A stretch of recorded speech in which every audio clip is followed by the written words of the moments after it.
Right, okay, welcome back to another video on the channel. It says my match preview for Chelsea versus Arsenal, or Arsenal versus Chelsea, at the Emirates. Let's get into it. So Arsenal need this. They really need this. This is our chance to make it worth this season worth it. I mean, this is a chance to put the end to any remains of their potential title charge. This is big. Think about it. If they don't win this game, and obviously City will still have games in hand, it's almost done for them. Like, this is a massive game for them. And I'm sure they'll be, very happy that they have a chance to beat us, put them in the, put them in the potential position to win the title charge. You know what they're like, they'll win this, they'll suddenly start thinking they're going to win the league again. But for us, this is the chance. This is a chance. We beat them, or even maybe draw.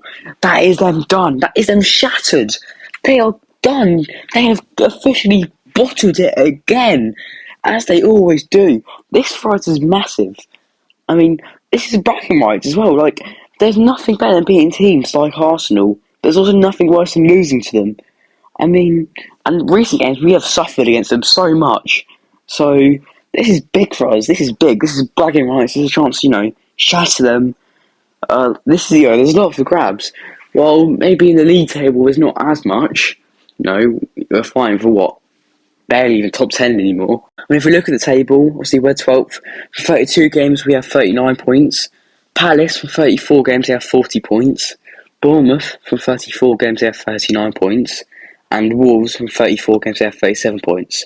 So obviously we have 2 games in hand in all 3 of those teams. However, we are only 1 point behind Palace. We're on the same amount of points as Bournemouth. And we are 2 points ahead of Wolves. So we get into the lineup and team news or whatever. Mason Mount, Reece James, Koulibaly, Cucurella and Broa are all injured. Havertz is coming back from an injury. I doubt he'll play the whole game. He might play a bit. But yeah. So if you get a team, I would play Kepa in goal. I'm going to switch to back 4. Now I have my reasons for this.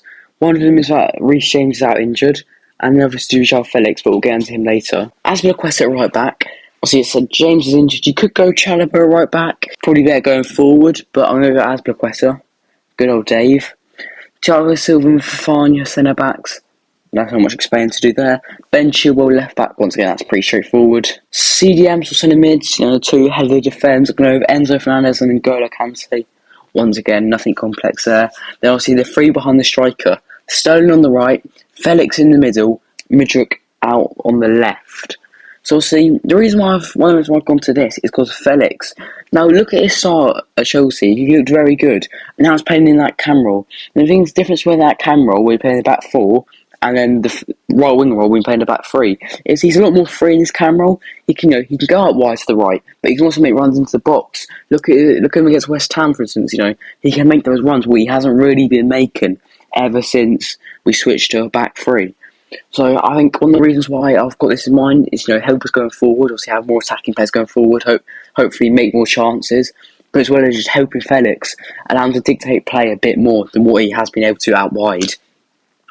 I mean, look at our problem in the last few games is having two people up front, and most of the time none of them even that, we have Gallagher and Sterling up front. One's a centre mid, one's a box to box, and one's a winger. But have a look at this, we've got 4 pairs up front, and also you have got options of potential Kante getting a bit forward or whatever, like he has done the last few games. So I think this should help us attacking wise. It should make us less isolated up front. As I said, it should go to the strengths of Felix and allow him to roam free a bit more, go out wide, make those runs, and that could help us big time. As I said, Mudryk out on the left. It would be good if he scored tonight, would it? It would be good if Mudryk scored tonight. I mean, I do this for every game. I start dreaming of this stuff and we always get broken down and lose. But tonight would be special. We could beat them. And up front, staying on that same role, I've got Aubameyang up front. Obviously, he did have a few chances against Brentford. He did make an impact against Brentford. Same with Mudryk. Both of them, I think we did go bare in attack when we brought them 2 on. So I think they've sort of earned it in that way. But as well, I think we need that proper striker. We need this proper striker. I know Aubameyang did fluff up those 2 chances against Brentford. But, I mean, the point that he had him, I think that's what we need. I think we need a bit of that.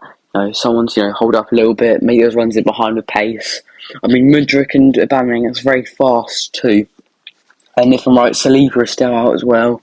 So you try to really, put pressure on that back 4 with that pace. So, yeah, that'd be my team. What would you go with? What's your score prediction? Hopefully we can do it. Thanks for watching. See ya.